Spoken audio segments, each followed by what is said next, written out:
How's it going, you all? And welcome back to Bros. Loki will release in around 36 hours by the time this video goes live on June 9th, and we have gathered everything you need to know before watching the series. Here's a little recap of Loki's backstory and what to expect from the series, including plot and setting.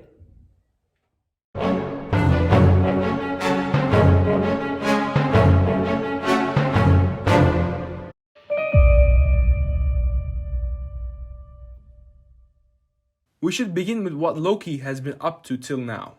Loki is a part of the Marvel Cinematic Universe, and it is currently 23 movies and 2 TV series, and it isn't the easiest thing to catch up if you're a casual. We are more than happy to give the background information about Loki, but we would always suggest you to go and watch or rewatch the MCU content related to Loki. Loki's first appearance is in the first Thor movie in 2011. He is the brother of Thor and the second in line for the Asgard throne after Thor. Odin, the current ruler of Asgard, is ready to pass his duties to Thor, and Loki is extremely jealous about this. He believes he deserves the throne more as he is the one who wants to be king compared to Thor. Therefore, he makes a deal with Asgard's greatest enemies, the Frost Giants, to disrupt the ceremony. Loki basically starts a war between two worlds just to get his way. Thor is furious with the Frost Giants, not knowing Loki is behind all this. He attacks their home Jotunheim, behind Odin's back.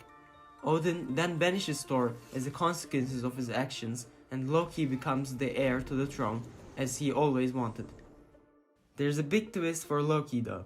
He learns that he wasn't an Asgardian, but a Frost Giant. His father Odin took him from the hands of the Frost Giants when he was a baby, so Asgard can have leverage over the Frost Giants. He learns this information from Odin in a heated argument, which gives Odin a stroke that makes Loki the king. Loki's first order as a king is to send the Destroyer to kill Thor, who is banished on Earth. Thor stops the Destroyer and goes back to Asgard to stop Loki. He learns every deceitful thing Loki has done, and so does healed Odin. Loki knows after this point he can only be a prisoner on Asgard, so he tricks Thor and Odin to escape Asgard and plan for a comeback.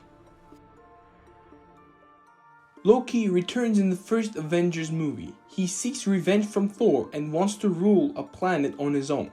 He used the Chitauri army of Thanos, who wants to invade Earth, to collect one of the 6 Infinity Stones, which is on Earth, the Space Stone, the Tesseract. The deal Loki makes with Thanos is simple. Loki will conquer Earth with Thanos' resources and rule it if he can be successful. In return, he will give the stone to Thanos. Loki is obviously in over his head as the Avengers stop the invasion of Earth and Loki is captured. He's taken back to Asgard by Thor to have trial. Loki is imprisoned at the start of the movie Thor: The Dark World. He claims to have no ties left with Thor and Odin, but he has a sweet spot about his mother, Frigga. Frigga has always taken care of Loki with love, and Loki loves more her than anything. Unfortunately, she is killed by dark elves, who are ancient enemies of Asgard. Thor seeks revenge and also needs to reclaim the items stolen from them, which is needed to cure Jane, Thor's girlfriend at the time. The item stolen is Aether, the Reality Stone. Thor cannot stop the elves alone, so he goes to Loki.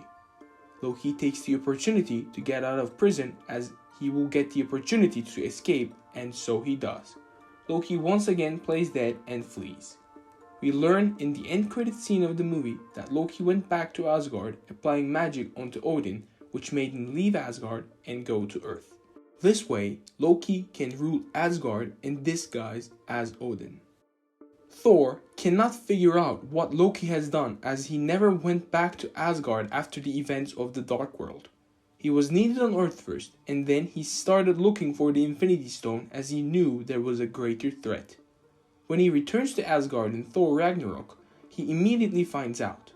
We get to see how selfish and lousy King Loki would be, as the Asgardian people aren't in good shape and Asgard is losing its reputation, whilst Loki is enjoying himself. Thor and Loki go to Earth to free Odin of his spell. Unfortunately, Odin dies right after they find him. Losing a father isn't a priority though, considering their sister, who was imprisoned in hell, full of rage, goes free after Odin's death. Apparently, Odin was keeping Hela there, but when he dies, there's nothing preventing Hela from escaping. Hela returns to Asgard and rules it with fear, whereas Loki and Thor are sent to Sakaar, a lost planet. Loki strengthens his bond with Thor and they stop Hela together. Unfortunately, Asgard is destroyed in efforts to stop Hela. Thor, as the new king, takes his people onto transport ships and they start their travel to Earth to rebuild Asgard.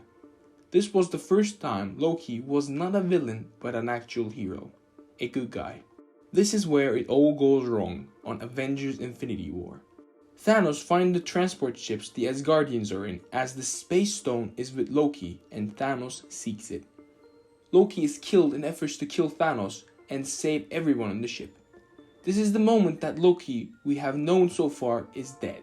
We meet the Loki that will feature in the series on Avengers Endgame. The Avengers go back in time to revert the events of Infinity War, and one of the times they return to is 2012 New York, which is the time of the Avengers movie.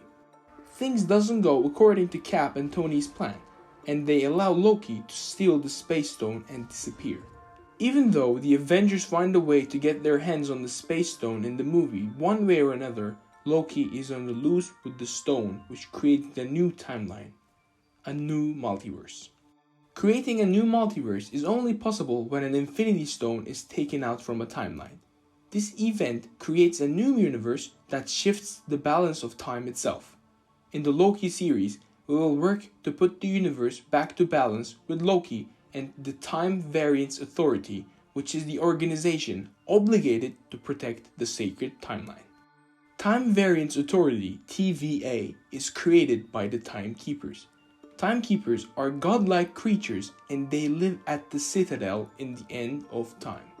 Apparently, the Timekeepers hold Loki responsible for the misplacement of the Tesseract, the Space Stone, and want the TVA and Loki to fix what Loki broke. If you have watched the trailers, you can understand the tone of the series. As always, Loki cannot be trusted but is needed for things to be fixed. There will be some nice comedy which comes with Loki all the time and Owen Wilson, who plays Mobius. Mobius is responsible with Loki and they together will travel through different planets, times, and multiverses. The character Mobius first appeared in the Fantastic Four comic as an agent of the TVA. One of the other characters that we will see is Rowena Renslayer.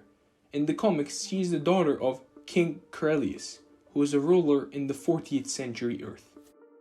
Ravana has a love interest to Kang the Conqueror. Kang the Conqueror is an extremely important character in Marvel. He's a time-traveling villain and he's a Nexus being like Wanda Maximoff. You can check out our video that we explain what a Nexus being is, but essentially they are characters that are in all multiverses and have special powers. Kang the Conqueror will be the villain of Ant-Man and the Wasp Quantumania, and we can hear a word about him in the series as well thanks to Ravana. Ravana's backstory will most likely change or alter as she was never an agent of TVA before. Of course, there has to be a villain in the show as well. Lady Loki, a woman version of Loki in a multiverse, is going to be a major antagonist. It will be interesting to see Loki facing Loki. This is all you need to know about the new Loki series. If you enjoyed the video, drop a like and subscribe to our channel. For now, Heroes out.